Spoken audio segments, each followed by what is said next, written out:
Greetings, mortals. Welcome to another session of the Infernal Court in Musical Hell. I'm Diva, your judge, jury, executioner, and fess-up. Whose idea was it to let George Lucas do a musical?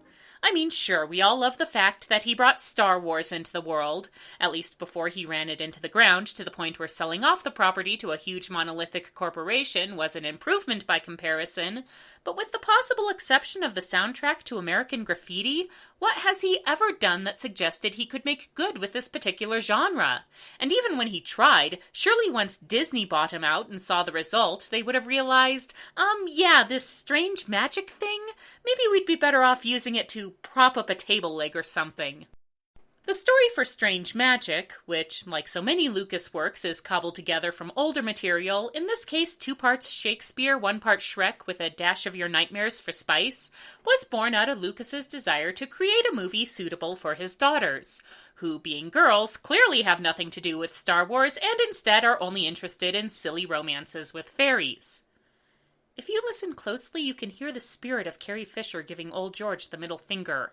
And it's obvious Disney didn't quite know what to do with the result, since they released it under the Touchstone Pictures label.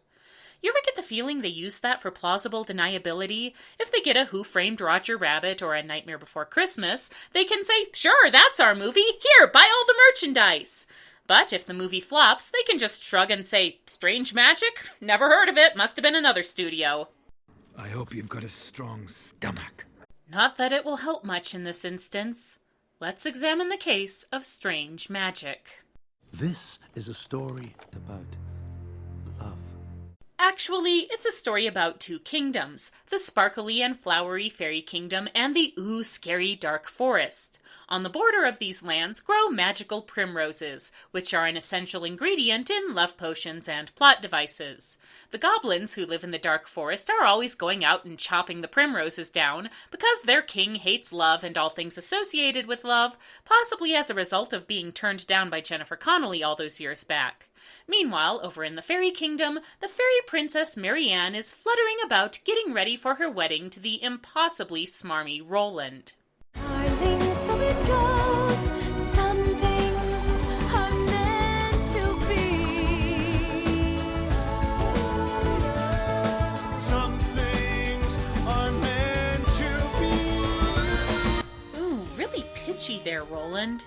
Sin number 1 is a killer for any musical. This movie never makes a good enough case for it being a musical in the first place. There are a few semi-clever uses of music, such as Marianne's love potion-struck sister Dawn constantly breaking into song to everyone's chagrin, but mostly the musical aspect is indifferent at best or embarrassing at worst.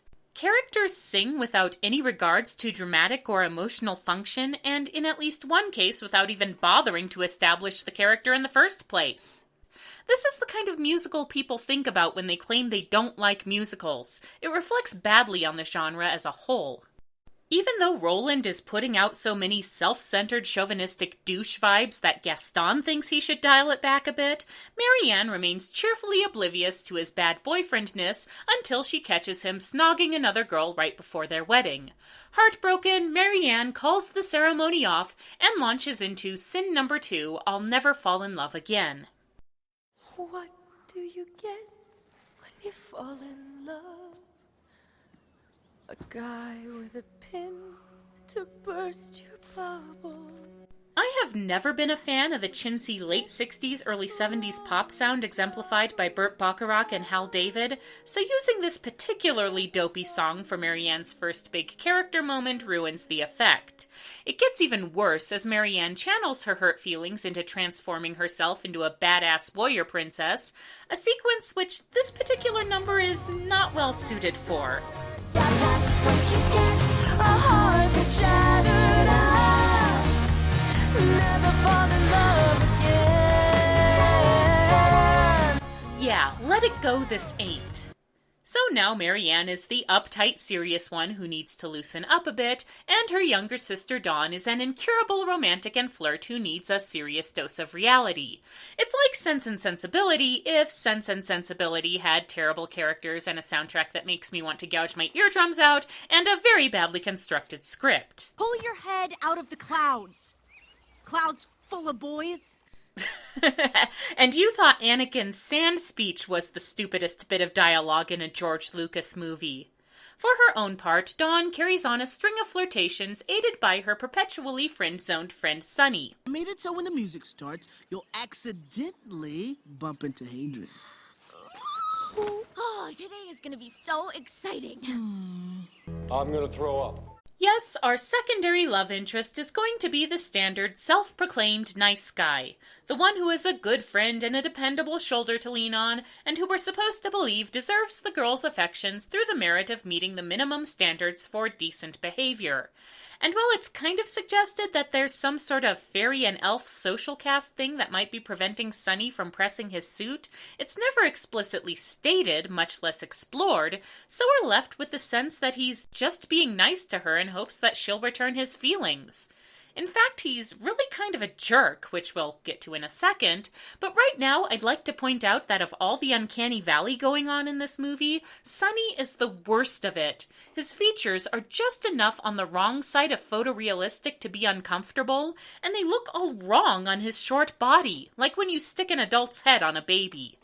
Roland, meanwhile, still hasn't given up on Marianne because of the whole only interested in the throne thing, but his attempts to woo her back aren't exactly successful.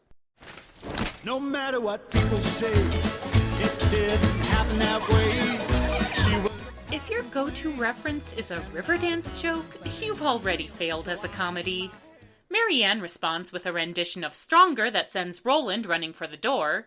Can't blame him, nobody wants to get that close to a cartoon uvula, where he comes across Sunny in a "Why doesn't Dawn love me? I'm a nice guy" funk, and gets an idea. I wish there was a way to make her fall in love with me. Yeah. Me too. Like, I don't know, maybe something like a love potion. Like a love potion. Great idea.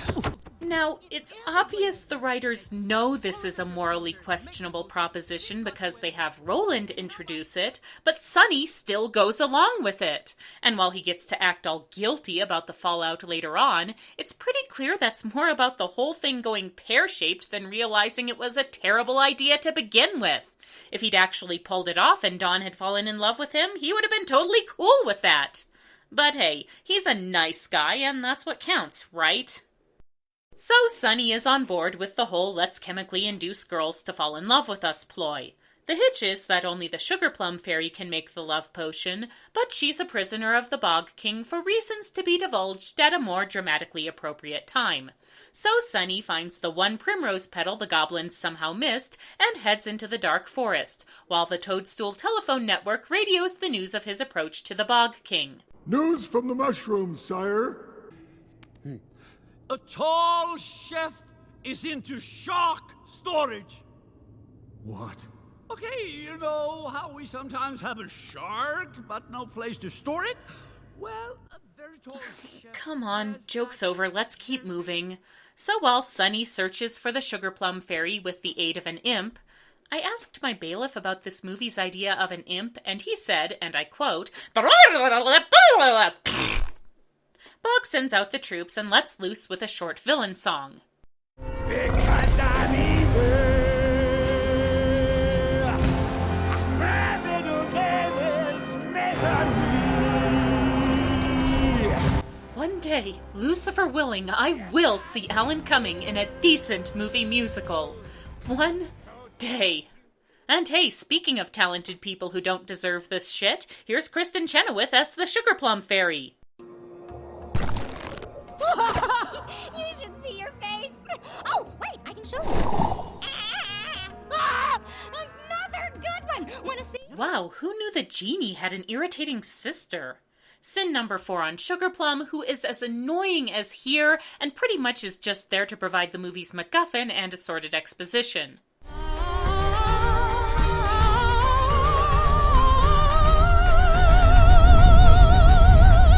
I'm convinced Cheno has a must-sing at least one high note per song clause in her contract somewhere. Also, how does a movie with this premise not have Love Potion number 9 anywhere on its soundtrack? Sunny escapes with the potion and is all set to use it at the next fairy ball. See what I mean about this being a lame Jane Austen knockoff? With the Bog King and his minions in hot pursuit. Meanwhile, Marianne is getting lectured into attending said ball by her father the king. You'll be a stronger ruler with a king at your side. I'm stronger alone. Then go to the dance to help me keep an eye on that flirtatious sister of yours. Tell you what, King Dad, why don't you quit micromanaging your daughter's associations with the opposite sex and go do something useful? Sin number 5. We have to suffer through not one, but 2 irritating parent characters. The way this movie treats gender and romantic relationships is problematic enough to begin with, and King Overprotective Dad here isn't helping. Smile, my dear. Smile. I just want to see the happy Marianne I used to know. Before the Roland misunderstanding. Oh, I wish I had boys. On the other side of the equation, we have the Bog King's mother, Griselda. She spends most of the movie nagging her son to settle down with a nice girl and setting him up on dates. It's the best I could do on such short notice. Tonight's gonna be a good night. Ugh, it looks like the sad remains of a Hallmark display on February 15th. Sugar Plum tells Sunny to make sure he's the first thing Dawn sees after he uses the love potion on her. She also warns him not to let the imp get its hands on the potion because it will use it to create chaos, an injunction Sunny manages to obey for all of what? Through a series of contrivances too tiresome to get into, Dawn gets dosed with the love potion just as the Bog King's minions bag her for a hostage. Bog demands the love potion be brought back to him by moonfall, or else... well, he's pretty vague on the or else part, but it probably won't be good for Dawn. Marianne is all set to rescue her sister, ignoring King's strict gender roles insistence that she stay home and be a girl, while Roland does the manly rescuing. Meanwhile, Sunny, who's feeling guilty about Dawn getting kidnapped, though, again, not so much about the magical roofies part, takes a random extra with him in pursuit of the imp and the potion.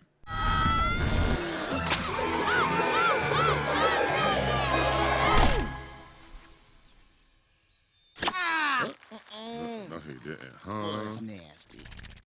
So, among Sunny's numerous other loathsome qualities, you're having him engage in a no-homo joke? Urge to kill rising. Back in the dark forest, the aforementioned tiresome contrivances reach their inevitable conclusion. So what do we have here? Sugar pie, honey bunch. What? You know that I love you. Dowager Queen Jewish Mother is all set to post the bans, but Dawn's incessant singing drives the Bog King and his subjects up the wall. And since it's Sugar Pie Honey Bunch, I can relate, so they lock her up for their own sanity. Meanwhile, Sunny and Random Extra chase down the imp, who has been using the potion to create all sorts of abominable interspecies relationships. The Family Research Council warned us this would happen. The chase ends as all plot points involving impossibly incompetent characters do, through sheer dumb luck.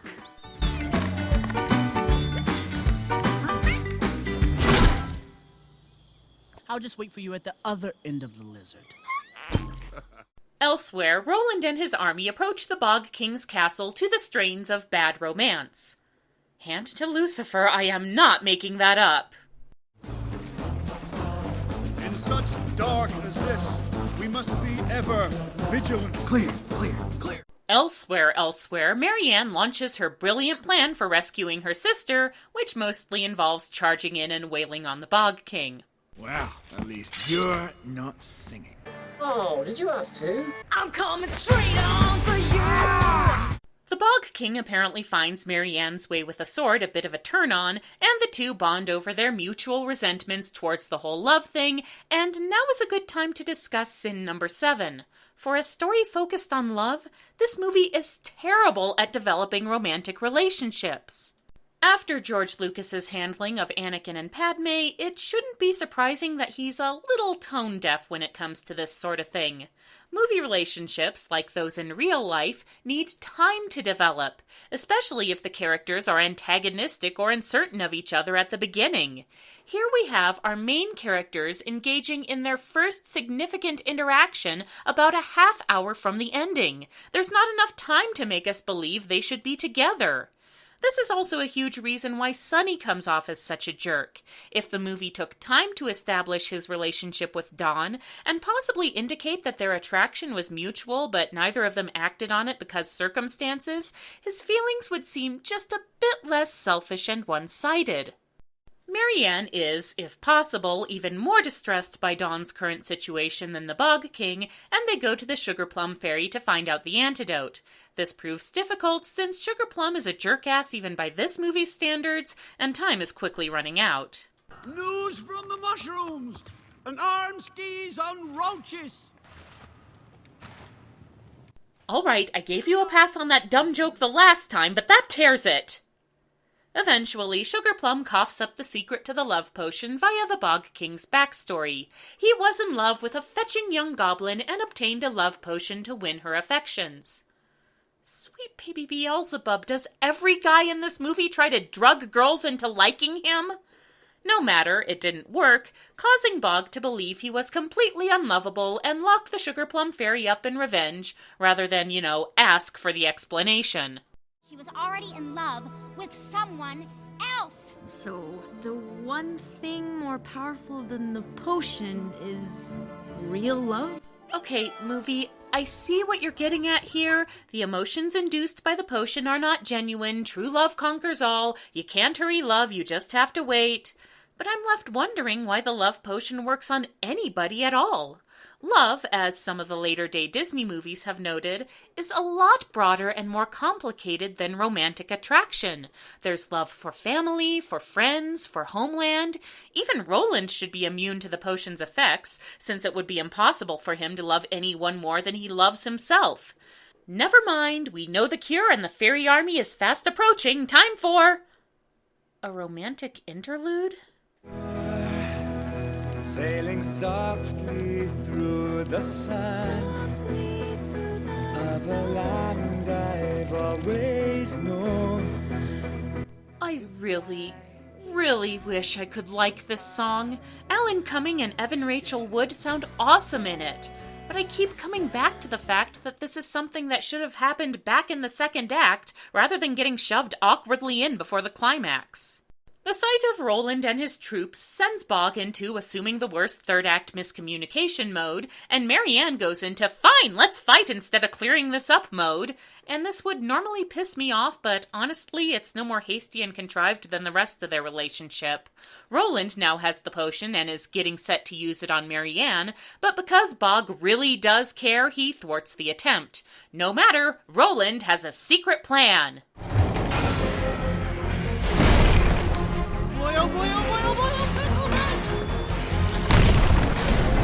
Which was apparently banging around a bunch of cages on the foundations of the Bog King's fortress to break it down, even though he could have no knowledge of the cages or the fortress's construction since he has never been there before and had no way of obtaining the information. And anyway, what kind of cheap-ass fortress can be brought down by swinging a few bird cages around? And this is going to be sin number 9.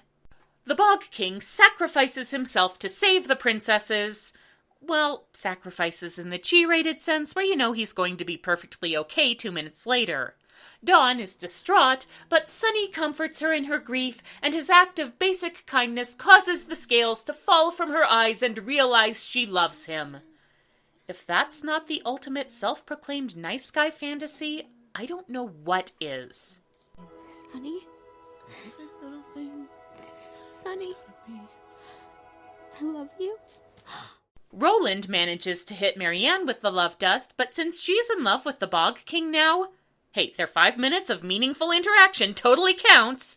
All he gets for his trouble is a punch in the nose, a face full of love potion, and an intense infatuation with a pill bug. Despite the evidence, Marianne and Bog need another wedged-in pop song to get them to confess their feelings. Tell him that you're never gonna leave him. Tell him that that you're always gonna love him. Tell him. Tell him. Tell him.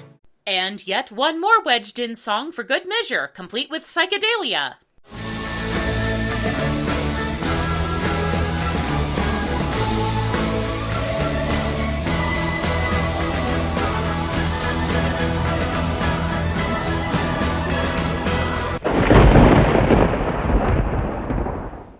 I can see why Disney wouldn't want to lay claim to this movie.